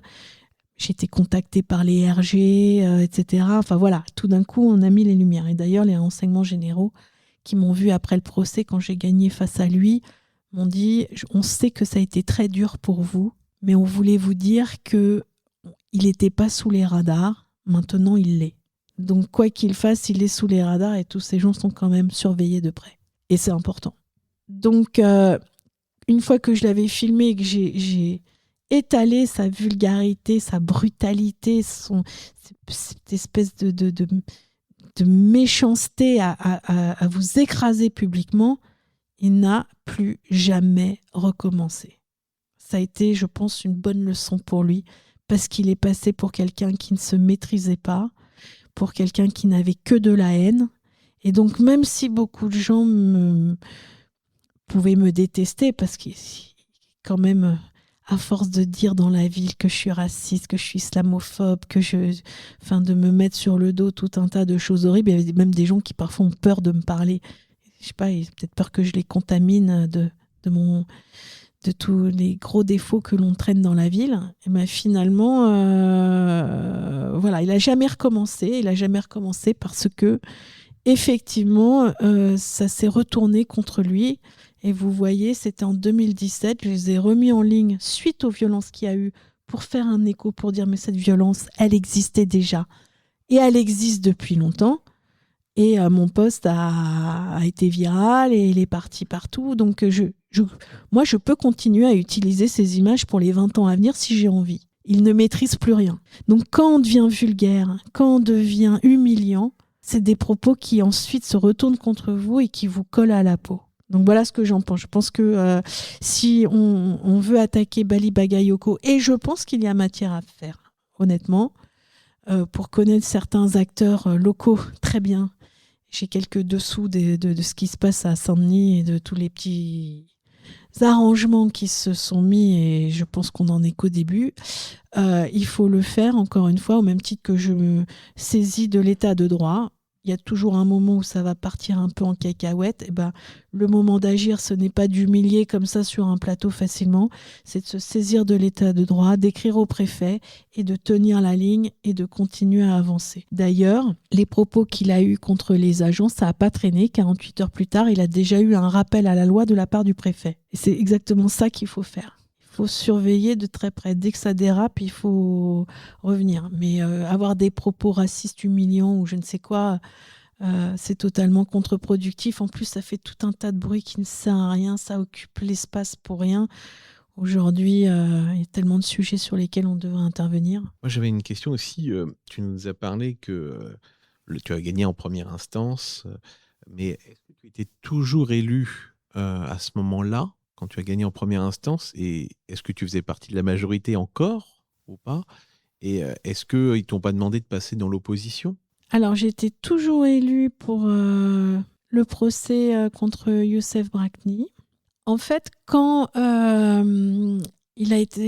venu le moment de voter ma protection fonctionnelle des élus, qui est un droit, c'est-à-dire qu'on vous accompagne, on prend en charge une partie de vos frais judiciaires. Il y a eu énormément de débats et lui a fait vraiment campagne pendant les 15 jours qui ont précédé dans toute la ville.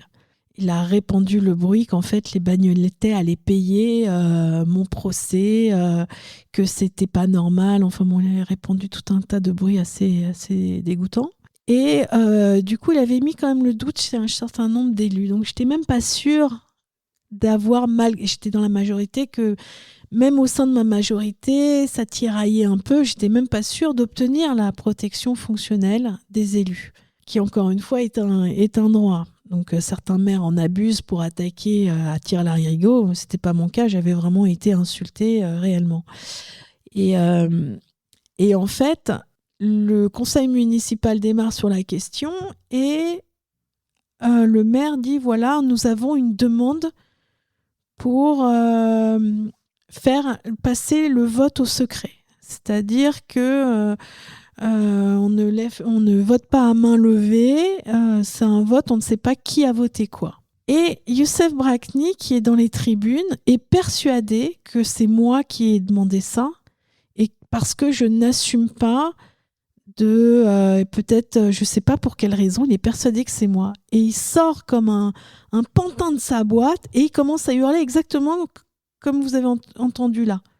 Mais c'était avant et je l'avais pas filmé. Je peux vous dire la deuxième fois, donc j'ai sorti mon téléphone. Et en fait, il commence à hurler en expliquant, regardez là, cette lâche qui demande un vote au secret parce qu'elle n'assume rien. Hein. Et tout d'un coup, en fait, comme c'est pas moi qui l'ai demandé, mais que c'était le groupe des écolos, je ne le savais même pas. Du coup, le groupe des écolos s'est dit, mais le mec est complètement barré, en fait. Parce il le sait pas. C'est nous qui l'avons demandé. Et tout d'un coup, ils ont ouvert les yeux sur la brutalité de cette personne qui était prête à empoigner n'importe quelle excuse ou sujet pour continuer à m'écraser verbalement, publiquement. Donc, les écolos ont demandé une suspension de séance. Ils étaient divisés sur la question de voter pour moi ou pas. Je crois que c'était moitié-moitié. Quand ils ont vu la folie de ce gars, c'est ce qu'on m'a raconté après, ils ont été dans les couloirs, ils ont dit ça suffit, le mec est complètement barré. Ils sont re-rentrés, ils ont tous voté pour ma protection fonctionnelle et c'est comme ça que je l'ai eu. Donc voilà. Et ensuite, bon, évidemment, comme j'ai mis le doigt sur un certain nombre de sujets et que j'avais protégé un artisan fromager qui était constamment attaqué sur la voie publique, il avait un food truck, un cheese food truck. Et dans mon quartier, et à un moment il est venu taper à ma porte et il tenait plus qu'à un fil, il n'en pouvait plus parce que il était attaqué par quelques énergumènes, dont un très connu de ma ville, et la mairie ne faisait rien et aucune action n'est faite. Je lui ai dit écoute, moi je vois pas d'autre chose, ce que je vais faire c'est que je vais filmer, parce qu'il était vraiment désespéré. Il venait de perdre l'équivalent de 4 000 € Quand le truc a froid, les tuyaux de refroidissement sont coupés, en fait, toute votre marchandise, elle est foutue. Et plus les réparations, plus les pneus crevés, etc. Je lui ai dit, je ne sais pas quoi te dire. Moi, ce que je te propose, c'est que je vais venir, tu vas témoigner, parce que là, tu es un peu au bout de ta vie. Tu vas témoigner, je vais te filmer et on va diffuser ça. Moi, je pensais que j'allais y passer la matinée, pas du tout. Il était tellement à fleur de peau, j'ai appuyé, j'ai dit, vas-y. Et en 1 minute, il a fait le tour et il a retourné le cœur de centaines et de centaines de personnes. La vidéo est devenue virale. Elle a tourné partout. Beaucoup de gens qui ont dit « Mais nous, on veut vous aider, on a ouvert une cagnotte pour lui, etc. » Et quand je crois que c'est le Parisien ou je ne sais plus quel média, le Parisien a appelé parce qu'il souhaitait avoir une interview de lui. Il m'appelle, il me dit « Je n'ai plus la force. Est-ce que tu peux répondre à cette interview pour moi ? Parce que j'ai plus de force. J'arrive même plus à connecter mes neurones. Je suis épuisée. » Donc, j'ai fait l'interview pour le Parisien. Et j'ai expliqué à quel point, si on abandonne nos artisans dans l'espace public comme ça, il ne faudra pas s'étonner ensuite, après, qu'on n'ait même plus de petits commerçants qui veulent s'installer. Et là, ça a été la goutte qui a débordé. Ils ont décidé de me virer de la majorité. Donc, j'ai été dans l'opposition avec le maire qui disait que c'était une rupture de confiance, que j'ai répondu à une interview où je le mettais d'ailleurs indirectement en cause, parce que je mettais en cause aussi bien le maire de Bagnolet que celui de Montreuil, parce qu'il se trouve qu'il habitait Bagnolet, mais que son food truck était tout à fait limitrophe sur une place qui est sur le territoire de Montreuil. Et donc voilà, donc ils m'ont viré. Moi, ceci dit, je tenais à chaque fois j'allais aux bureaux municipaux, etc. Ça a été aussi un peu un soulagement, parce que quand vous arrivez à des réunions et que vous sentez bien que dès que vous allez poser une question, ça va être compliqué. Et voilà, donc ils m'ont assis en face, à côté de l'islamiste de service, qui était Jimmy Parra, qui avait traité les femmes qui avortent de meurtrières à l'agglo lors d'un vœu pour soutenir la clinique des Lilas. Et évidemment, on se détestait formellement, puisque moi, j'avais dénoncé ses propos. Et voilà, donc ils avaient fait exprès de m'asseoir à côté de lui. Et puis après, Jimmy Parra, de toute façon, s'est pris un énorme coup de poing d'un autre élu, au cours d'une fête de la ville. Il lui a fracassé la mâchoire et il a jeté l'éponge et il n'était plus élu. C'est pour vous dire le niveau de violence quand même dans la ville. Jimmy Parra, il a eu faut faire, parce que cacher la mâchoire, c'est l'os le plus dur du corps humain. Et il a eu la mâchoire fendue d'un autre élu qui, lui, était dans la majorité. Je sais pas, ils ont eu un différend. Voilà. La vie politique, Bagnolet. En termes d'épilogue, qu'est-ce qu'elle est devenue, cette mosquée, finalement? Le bail amphithéotique continue, il y a eu autre chose, ils ont pu finalement racheter autrement. Non, je pense, alors ils ont perdu, ils n'ont pas refait appel derrière. Et de ce que j'ai compris, ils ont reformulé la vente sans cette atteinte à la loi de 1905. Et ils ont fini par faire affaire et à vendre. Moi, je n'avais pas demandé l'annulation de la vente. J'avais demandé à ce qu'on respecte la loi. Donc voilà, s'ils avaient retiré la délibération, s'ils l'avaient portée au conseil municipal suivant, en le mettant, je n'avais plus même matière de me saisir de quoi que ce soit. C'est dû se faire au prix du marché. Je crois, ouais. Voilà. Je crois que c'est essentiel de montrer ça, c'est qu'il n'y a pas de difficulté à ce qu'une association confessionnelle ou cultuelle achète un bien et un terrain, des bâtiments. C'est pas illégal du tout. Voilà. Ce qui est illégal, c'est bien sûr qu'une municipalité octroie des subventions déguisées ou une aide avec un contrat qui est trop avantageux et qui se déguise comme un contrat qu'on pourrait passer dans une banque, voilà, d'un emprunt déguisé. Et c'est ça aussi l'intérêt, de bien démontrer où se situe la laïcité à ce niveau-là. C'est article 2 de la loi du 9 décembre 1905. La République de Salarie ne reconnaît ni ne subventionne aucun culte. Voilà, c'est cet article qui le dit dans la loi de 1905, et c'est l'idée que l'argent public ne doit pas financer les édifices religieux. Là, il y a matière en plus à s'en saisir. Moi, j'ai toujours du mal à chaque fois quand on subventionne ou qu'il y a un accompagnement comme ça de la sphère publique et institutionnelle quand ce sont des réunions, des colloques à l'envi pour venir sans arrêt taper sur la France raciste, la France laïque, oppressive, la victimisation, le racialisme, et de ne jamais, en plus quand vous écoutez, vous les écoutez, en fait, ce n'est qu'une chaîne de reproches et de haine, hein, parfois sur le racisme d'État. De toute façon, j'ai entendu cet enseignant, un film, c'était une émission, il me semble, de Parole d'honneur. Je ne sais pas si tu connais cette chaîne sur YouTube. Alors là, c'est le gratin de tout ce que tu peux imaginer de racialiste et décolonialiste. Et la véhémence avec laquelle il traite l'école de raciste. Si tu n'y arrives pas, de raciste, ils n'ont plus que ce mot. Ils ont réussi à remettre la race au milieu de tout.